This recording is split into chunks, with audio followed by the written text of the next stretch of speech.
اللہ نے اس ایک لفظ کے اندر ہمیں زندگی عطا فرمائی ہے، اس ایک لفظ کے اندر۔ اب میں ایک جملہ کہتا ہوں، پھر میں اپنے اس کلام کے اوپر آتا ہوں۔ یہ کچھ ابتدائی باتیں تھی۔ اب آپ میں سے معذرت کے ساتھ یہ جملہ آپ نے اس طرح سمجھنا ہے جو میں کہنا چاہتا ہوں۔ اب مجھے یقین ہے آپ میں سے سارے لوگ جو یہاں آئے بیٹھے ہیں کم از کم مذہب سے محبت کرتے ہی ہیں، مذہب سے محبت کرتے ہیں، اللہ سے محبت کرتے ہیں، رسول سے محبت کرتے ہیں، قرآن سے محبت کرتے ہیں، تبھی آئے بیٹھے ہیں۔ مذہب سے محبت ہم کرتے ہیں لیکن مذہب کو ہر کوئی سمجھتا نہیں ہے، مذہب ویسے ہر ایک کو سمجھ میں آتا نہیں ہے۔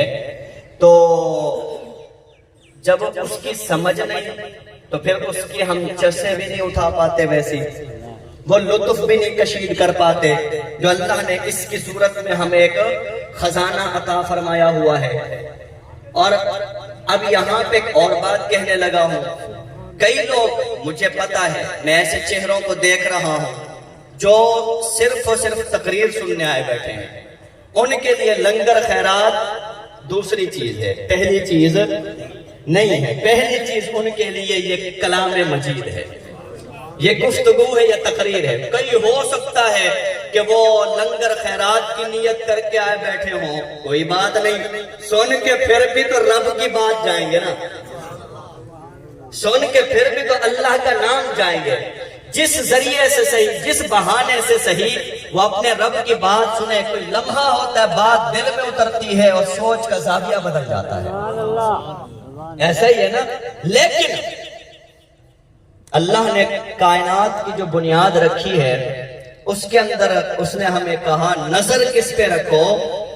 اگر گندم کی مثال لے لے تو کہا نظر دانے اور گندم پہ رکھو، بھوسے پہ نہ رکھو، وہ ساتھ ساتھ خود بخود چلتا چلا آئے گا۔ میں آپ کو ریکویسٹ کرتا ہوں، 11:30 تک کا ٹائم ہے، 11:30 بجے انشاءاللہ منٹ 2-3-4 منٹ اگر اوپر ہوئے یا نیچے وہ بات پوری کرنے کے لیے، ورنہ میں اپنے ٹائم پہ تقریر ختم کروں گا، یہ میرا وعدہ ہے انشاءاللہ، یہ میرا مزاج بھی ہے، آپ سب کو پتا ہے، ٹھیک ہے نا۔ یہ نہیں غیر ضروری بات کو لمبا نہیں کرنا، لیکن میں کام کی بات سے پہلے آپ کو ریکویسٹ کرتا ہوں کہ آپ یہاں نیت، یہ آدھا گھنٹہ صرف رہے گا، یہ کر کے بیٹھیں کہ آج یار کی باتیں سنتے ہیں۔ بابا خیرات تو بن رہی ہے، مل جائے گی، لنگر پک رہا ہے، بہت بڑے پیمانے پہ بندوبست کیا، اللہ دے گا، عطا فرمائے گا، لیکن ایک تھوڑے لمحے کے لیے دل کے دروازے کھولیں، اپنے دماغ کے دریچے کھولیں، اپنے آپ کو وسعت دیں، وہ ذائقہ محسوس کرنے کی کوشش کریں کہ اللہ نے آسمانوں سے اتارا کیا ہے،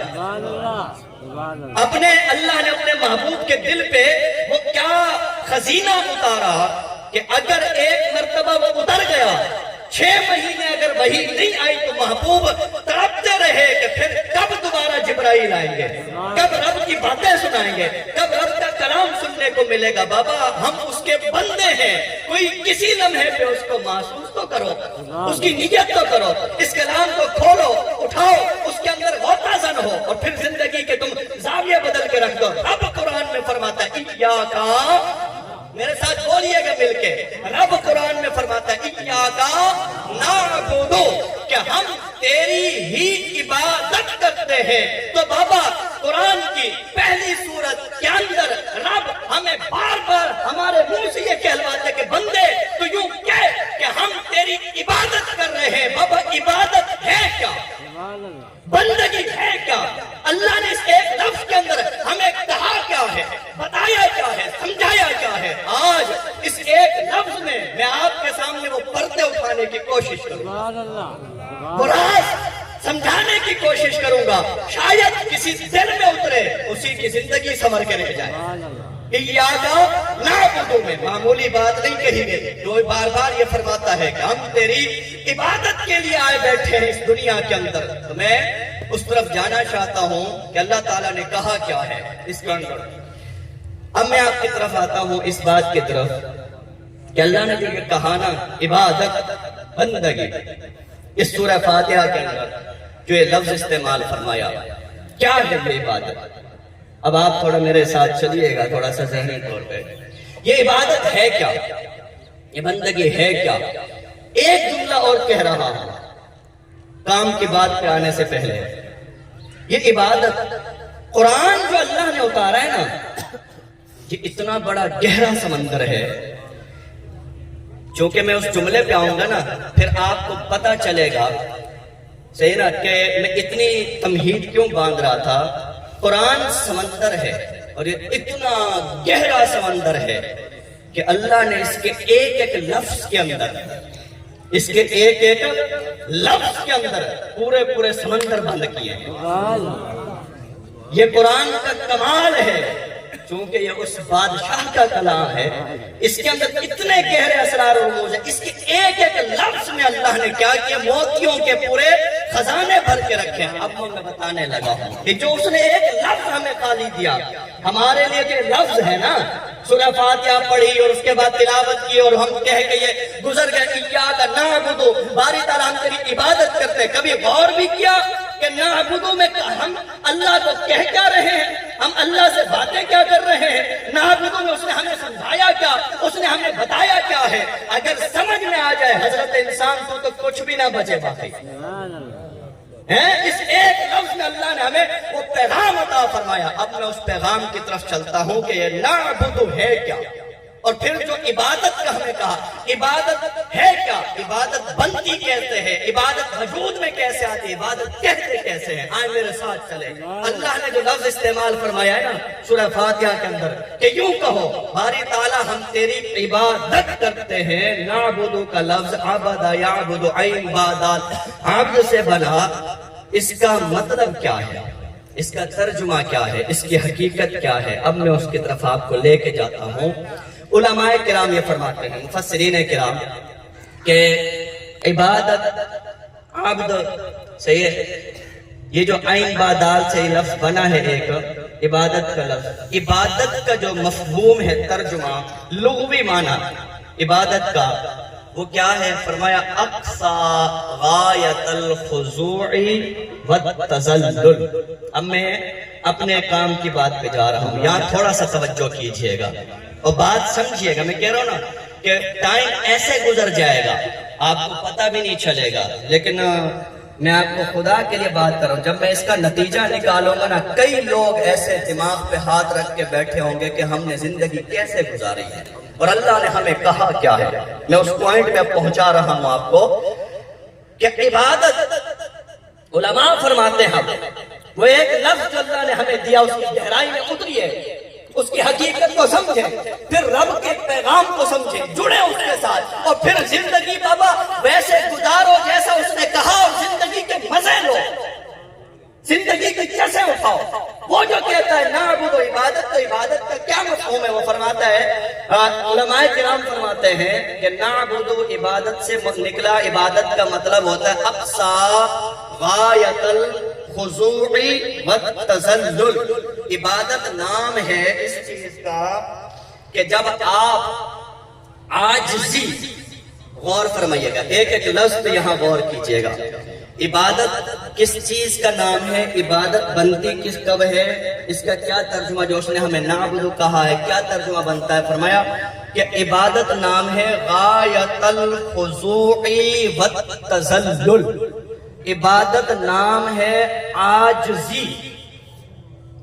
عبادت نام ہے، میرے ساتھ ذرا بولیے گا، عبادت نام ہے اقصى غایت الخضوع والتذلل، کہ عاجزی اور انکساری کی حد اور انتہا، جب آپ اس کی انتہا کو پہنچ جاتے ہیں، عاجزی کی انتہا کو، انکساری کی انتہا کو.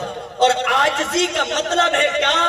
کہ خود کو مٹا دینا، خود کو مٹا دینا، خود کو جھکا دینا، ہستی کو فنا کر دینا. وجود نہ رہے، میری ذات نہ رہے، میری ہستی باقی نہ بچے جب میری ذات کے اندر، میرے وجود کے اندر، میرے سوچ کے اندر عاجزی کی اور انکساری کی انتہا پیدا ہو جائے۔ انتہا کا مطلب اتنا کمال، اتنی بلندی کہ میں اپنی سوچ میں کچھ نہ بچوں، میری ہستی نہ رہے، وجود نہ رہے، اوقات نہ رہے، میری ذات میں میرا کوئی شائبہ، کوئی وجود کا شائبہ تک نہ ہو۔ جب میں خود کو مٹا دوں اور مٹانے میں انتہا کر دوں، جب میں جھک جاؤں، جہاں میں جھک رہا ہوتا ہوں، مٹ رہا ہوتا ہوں، میرے مٹنے کی انتہا پہ میری عبادت کا آغاز ہو رہا ہوتا ہے۔ تو عبادت لغوی معنی ایک لفظ ہے، پر اللہ نے اس ایک لفظ میں مجھے زندگی سمجھائی ہے۔ اللہ نے اس ایک لفظ میں مجھے حقیقت سمجھائی ہے۔ وہ فرماتا ہے نعبدو، اے بندے تم میری بندگی کر، اے بندے تم میری عبادت کر۔ اور عبادت کا مطلب عاجزی، عبادت کا مطلب انکساری، عبادت کا مطلب مٹنا، عبادت کا مطلب نفی ذات۔ انسان جب مٹ جائے تو عبادت بنے، انسان جب عاجز ہو جائے تو عبادت بنے، انسان جب انکساری کی حدوں کو چھوئے تو عبادت بنے۔ اس کا مطلب یہ ہوا کہ انسان اگر تو اس کے بارگاہ میں حاضر ہو کر اپنی ہستی ایک ذرا بھی بیچ میں لاتا ہے تو عبادت نہیں بنتی ہے، عبادت نہیں بنتی۔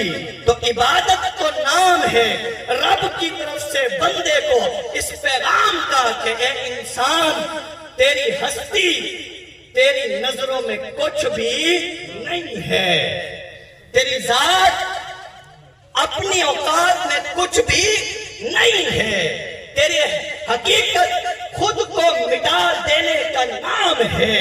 بس اس ایک بات کو سمجھ آ گئی تو تیری زندگی شروع ہوگی۔ اور یہی بات لوگوں کو پہلی بات تو سمجھ آتی نہیں، جو آ جائے تو اس پہ عمل ہوتا نہیں۔ ہستی نہیں مٹ سکتی، وجود نہیں مٹ پاتا، انا نہیں جاتی، آکڑ نہیں مکتی۔ اور بابا ہم عوام سے کیا مطالبہ کریں، مجھ مولوی کی اوقات نہیں مٹتی، میری آکڑ نہیں جاتی۔ قرآن پڑھنے والا، قرآن سمجھنے والا، قرآن سمجھانے والا مجھے کوئی ایسی انگلی اٹھا دے میں آکڑا پڑا تو تیری اوقات کیسے ہوئی؟ دوسروں سے کیا شکوہ کرنا، چلو میں عالم مولوی ہوں، ہم سے اگلے درجے پہ ہوتے پیران کرام، ان کی آنکڑیں ہم سے بڑی، ان کی آنکڑیں ہم سے بڑی، ان کے نخرے ہم سے بڑے ہوتے ہیں۔ تو بابا آج کے دور میں بندہ ڈھونڈنا مشکل ہے۔ بندہ کون سا؟ اللہ کا بندہ۔ آج کے دور میں انسان ڈھونڈنا مشکل ہے۔ انسان کون سا؟ اللہ کے حکم کے مطابق جو انسان اس نے چاہا اس کا مطلوب مشکل ہے۔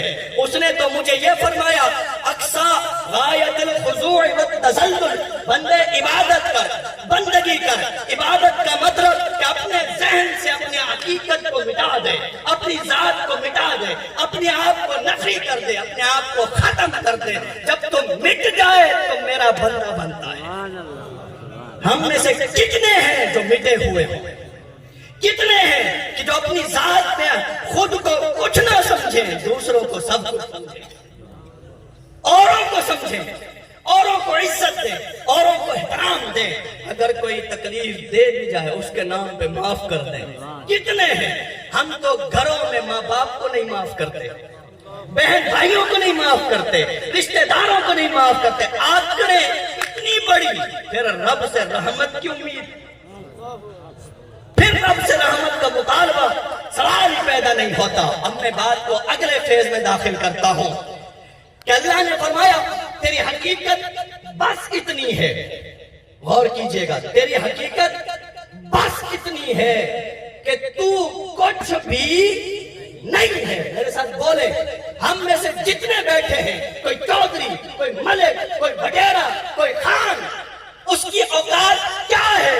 کچھ نہیں، بس نطفہ حرام ہے، بس گندا پانی، ناپاک پانی، حرام کے پانی کی پیداوار، اور دنیا میں آ کے وہ اکڑے، ہم کیسے کہیں کہ وہ خدا کا بندہ ہے؟ اور یہ اوقات رب نے قرآن میں جگہ جگہ بندے کو یاد دلائی، فرماتا ہے الم نخلقکم من ماء مہین، میری دھرتی پہ اکڑنے والے، میری زمین پہ اکڑنے والے، تجھے اتنی اوقات نہیں پتا میں نے تجھے گندے پانی سے پیدا کیا ہے، میں نے تجھے بدبودار پانی سے پیدا کیا ہے، فجعلناہ فی قرار مکین، کرم ہے کہ وہ منی کا ایک قطرہ اٹھایا اور ایک محفوظ جگہ پہ منتقل کر دیا، پھر ہم نے اس میں وقت بنایا، اندازے بنائے، اور بڑے ہی طریقے کے ساتھ میں نے تجھے انسان بنا ڈالا ہے۔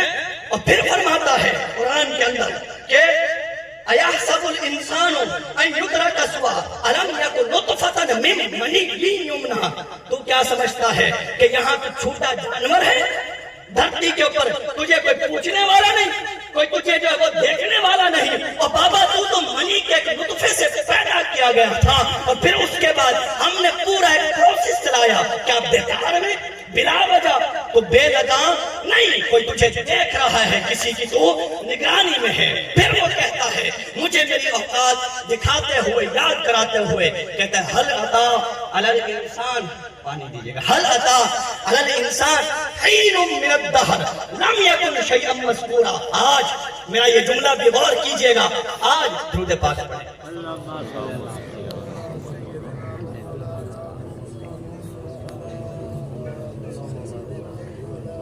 آج تو دھرتی پہ آیا، تو زمین پہ آیا، تو اس دنیا میں آیا، تیرے وقت کتنا ہے؟ 50 سال، 60 سال، 70 سال، اور کائنات کی عمر ہے اربوں سال، لاکھوں کروڑوں سال نہیں، اربوں سال۔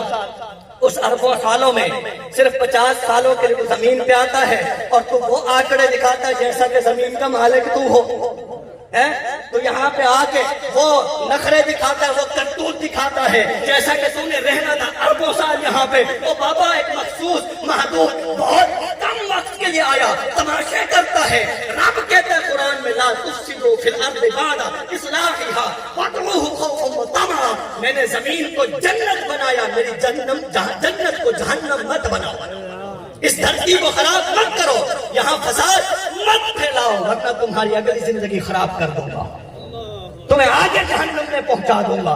سمپل سی باتیں تھی، ایک تھوڑے سے وقت میں آ کے اکڑنے والے انسان، اوقات تیری کچھ نہیں، اور تو پتہ نہیں کیا کچھ بنتا پھرتا ہے۔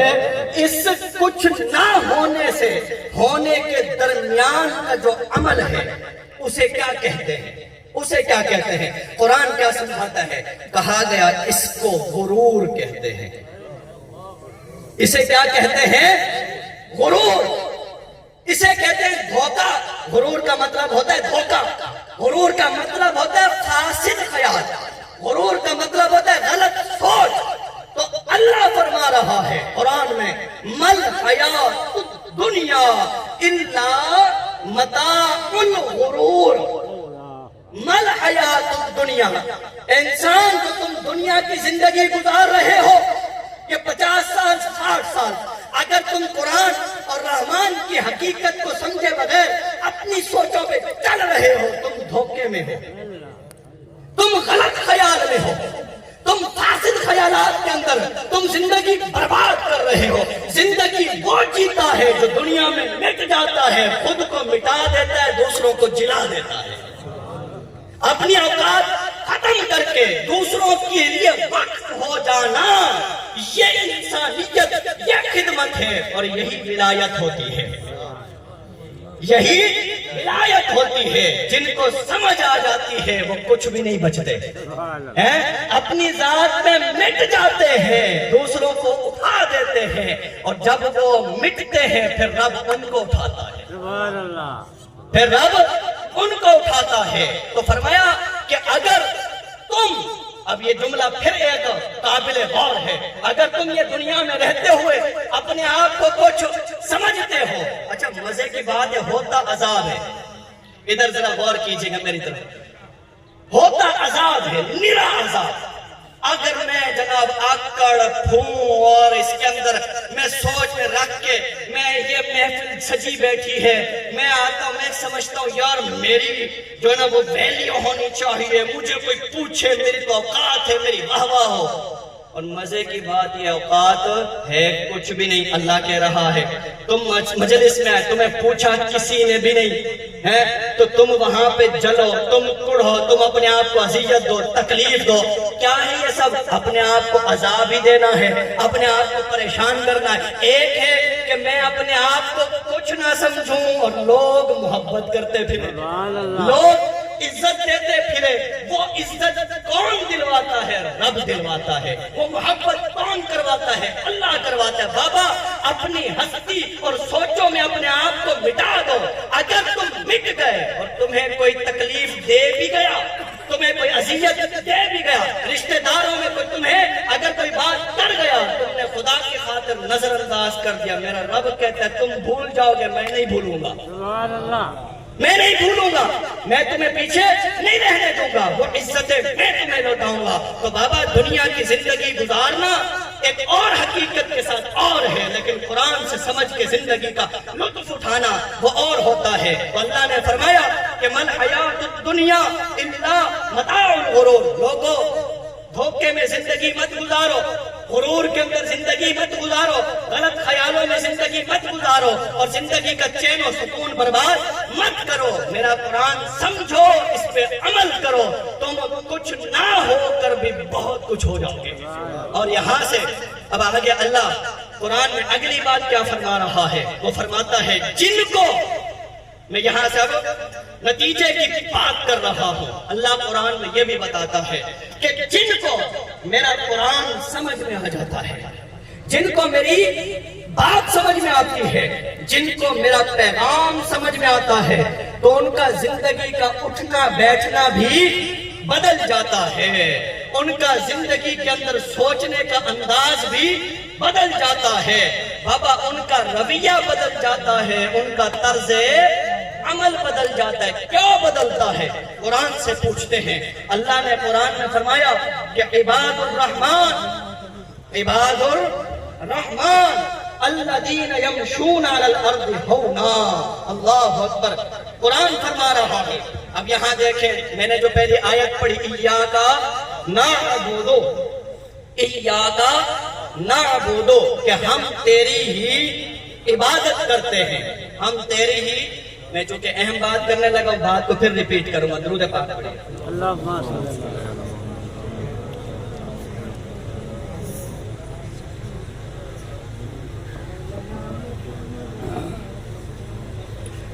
صلی علی نبینا محمد وبارک وسلم. جی تو میں عرض کر رہا تھا کہ رب کا پیغام ہے ایاک نعبد، کہ باری تعالیٰ ہم کرتے ہیں تیری عبادت.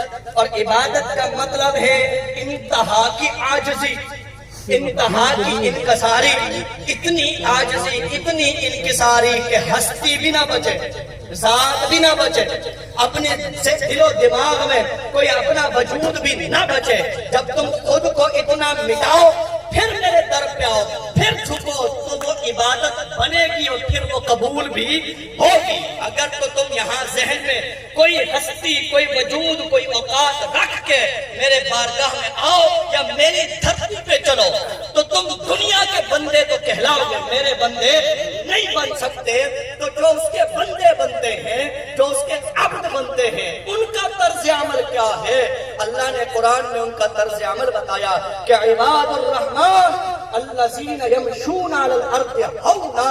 جو رحمان کے بندے ہیں، جو اللہ کے بندے ہیں، ان کا طرز عمل جب وہ زمین پہ چلتے ہیں تو فرمایا یمشون علی الارض ہونا، وہ ایسے چلتے ہیں جیسا کہ ان کی ہستی ہی نہ ہو. وہ مٹ کے چلتے ہیں، وہ جھک کے چلتے ہیں، وہ عاجزی کے ساتھ چلتے ہیں. کون؟ جو خدا کے بندے ہو، جن کا رابطہ اور جن کا لنک وہاں جڑا ہوا ہو. تو بابا اگر اس سے جڑ سکتے ہو، زندگی ایسی گزار سکتے ہو تو فیضان بھی نصیب ہوگا. ورنہ دنیا کے بندے ہو جاؤ، دھتکارتے رہو، گرتے رہو، پڑھتے رہو، ذہن میں اذیت ہے، تکلیفیں ہیں، پریشانیاں ہیں، مصیبتیں ہیں، خود کی پیدا کرتا ہے۔ میں نے جو ہدایت اتاری کیا اس کو سمجھا، اس پہ عمل کیا ہے تو ضمانت ہے کہ تمہیں خود سنبھالوں گا، تمہاری خود پروٹیکشن کروں گا۔ اس نے کہا نعبد، عبادت کرو، مٹ جاؤ۔ 19ویں پارے میں فرماتا ہے کہ رحمان کے بندے زمین پہ مٹ کے عاجز ہو کے چلتے ہیں، اکڑ کے نہیں چلتے۔ لا تمشی فی الارض مرحا، اے حضرت انسان یہ میری زمین ہے، تمہارے باپ کی زمین نہیں۔ کافروں اور مصطفیٰ کے پیغام میں پتہ ہے سب سے بڑا فرق کیا تھا؟ کافر کہتے تھے یہ زمین میری ہے، مصطفیٰ کہتے تھے زمین اللہ کی ہے۔ بس پھٹا ہو گیا، اس بات میں پھٹا تھا۔ وہ کہتے تھے زمین ہماری، اور حضور نے فرمایا کہ زمین تیری نہیں، زمین اللہ کی۔ لا وہ ذات اصل میں اس کی مالک خالق وارث رب ہے۔ انہوں نے کہا یہ کیسے ہو سکتا ہے، اس بات میں مخالف بن گئے۔ آج بھی تو کئی لوگ ہیں پھٹے جو چل رہے ہیں زمین کے اوپر، انہی باتوں کے ہیں، جھگڑے ہیں تو انہی باتوں کے ہیں، اور کن باتوں کے ہیں؟ تو اللہ کہتا لا تمشی فی الارض مرحا، میری زمین پہ اکڑ کے مت چلنا۔ انک لن تخرق الارض ولن تبلغ الجبال طولا، تم جتنا آکڑ دکھاتے پھرو تمہارے وزن سے میری زمین پھٹنے والی نہیں ہے، تمہارا قد بھی کوئی پہاڑوں کو پہنچنے والا نہیں۔ اب کوئی اکڑنے کی کوشش کرے، کوئی پھاپ پھوٹ دکھانے کی کوشش کرے تو دنیا میں تو کوئی چینج آنا نہیں ہے۔ میں اپنے اندر ہی بربادی پھیلا رکھوں گا، میں اپنے اندر ہی تباہی پھیلا کے رکھوں گا کہ بھائی میں ادھر دیکھوں پہلے ادھر دیکھوں، کوئی مجھے بھی دیکھ رہا نہیں، کوئی مجھے پوچھ بھی رہا ہے کہ نہیں۔ بابا کوئی کسی کے باپ کا مالک نہیں ہے، نہ کوئی کسی کے گھر سے کھاتا ہے۔ تم عزت لینا چاہتے ہو تو رب کے در پہ جھکو، اور ایسے جھکو کہ اپنے آپ کو مٹا دو، رب اٹھا دے گا۔ تم مٹا دو، رب اٹھا دے گا۔ لیکن ہم اکڑتے ہیں، وہ پھر گراتا ہے، پھر گراتا ہے، اور نہ گرائے سکون اندر تک لٹ جاتا ہے، چھن جاتا ہے۔ تو ہمیں تو یہ بتایا گیا۔ اب ہم کہتے ہیں نا بہترین اسوہ کس کا ہے؟ آپ بتائیں ذرا، بہترین اسوہ کس کا ہے؟ زندگی کے اندر آئیڈیل ہستی کون ہے؟ میرے مصطفیٰ کی ہے نا، رسول پاک صلی اللہ علیہ وسلم کی ہے نا۔ اب یہ ابدیت، عبادت، عاجزی، انکساری اور اس کی انتہا، آؤ ذرا ایک مثال سے، صرف ایک مثال آقا کی زندگی سے دیکھتے ہیں۔ سبحان اللہ، آقا کی زندگی سے دیکھتے ہیں کہ حضرت انسان، رب نے مجھے کہا کہ تیری حقیقت یہ ہے کہ تو کچھ بھی نہیں ہے، تیری حقیقت یہ ہے کہ تو کچھ بھی نہیں ہے، تیری حقیقت نفی، تیری اوقات ختم، تو بالکل مٹا ہوا، تیری اصلیت لا ہے، تیری اصلیت لا ہے کہ تو کچھ بھی نہ ہوئی۔ اب مجھے ذرا انسانوں میں اس اعلیٰ انسان کی مثال اور سیرت میں دیکھنے دے کہ جو انسانوں میں سب کچھ تھا، جو انسانوں میں سب کچھ تھا، اس کا طرز عمل کیا تھا۔ معراج کی رات ہے، معراج کی کون سی رات ہے؟ معراج کی رات ہے۔ معراج کا مطلب عروج، بلندی، عظمتیں، ترقیاں، آگے بڑھنا۔ وہ آقا کعبہ سے چلے، اقصی تک پہنچے، ائمہ کی امامت، عرشوں پہ پہنچے، آسمانوں پہ فرشتوں کی امامت، اور سدرۃ المنتہا سے پار جبرائیل کی امامت، مقام سے گزرے، لامکان، رف، حتیٰ کہ عرش الہی، اور عرش پہ جا کے رب کے سامنے کھڑے ہو گئے۔ بلندی کتنا ہے؟ بلندیوں کی بھی انتہا، آسمانوں سے پرے عرش الہی۔ جب بلندیوں اور عظمتوں کی انتہا پہ پہنچے تو رب پوچھتا ہے محبوب آج کی رات بتا تجھے میں کیا مرتبہ دوں، تجھے آج مرتبہ کیا دوں، تجھے آج مقام کیا دوں، آج جو تو کہے گا وہی کروں گا۔ اتنی عروج اور عظمتوں پہ پہنچ کر رب پوچھتا ہے محبوب جو تو کہے گا وہی دوں گا۔ محبوب کیا کہتے ہیں؟ کہا یا ربی یا ربی بِأَن تَنْسِبَنِي إِلَى نَفْسِكَ بِالْعُبُودِيَّہ، اے باری تعالیٰ آج کی رات بس ایک مطالبہ ہے، جو تو نے مجھے بنایا اور جیسا بنایا، جو میری حقیقت ہے، جو میری اوقات ہے، بس رب تو اسی حقیقت اور اوقات کے ساتھ مجھے اپنی ذات کے ساتھ جوڑ دے، بس یہی نسبت کافی ہے، بس یہی نسبت کہ تم مجھے اپنا عبد بنا، اپنا بندہ بنا۔ تیرے سامنے کیا رتبہ مانگو، تیرے سامنے کیا مقام مانگو، تو جب بندہ مٹنے کی انتہا کر دیتا ہے تب رب عظمتوں کی انتہا فرما دیتا ہے۔ تو ہمیں یہ پیغام دیا گیا، ہمیں یہ حقیقت سکھائی گئی کہ انسان عبادت کا مطلب ہے کہ تم عاجزی اور انکساری کی انتہاؤں پہ پہنچ جاؤ۔ جب تم عاجزی کی انتہا پہ پہنچ جاؤ گے، رب عطاؤں کی انتہا فرما دے گا، رب کرم کی انتہا فرما دے گا۔ اور یہاں پہ میں اسوہ مصطفیٰ میں سے ہی یہ بات بتا کے ایک اور بات آپ کو عرض کرنا چاہتا ہوں کہ ہمیں قرآن بتاتا ہے، ہمیں قرآن یہ بتاتا ہے کہ انسان جہاں تو مٹتا ہے، جب تو مٹتا ہے، نفی کرتا ہے، اس کے در پہ جھک جاتا ہے، اور جھکنے کی انتہا آپ کو پتہ ہے ہمیں دنیا میں کیا دی گئی؟ عبادت نماز کی صورت میں عطا فرمائی گئی۔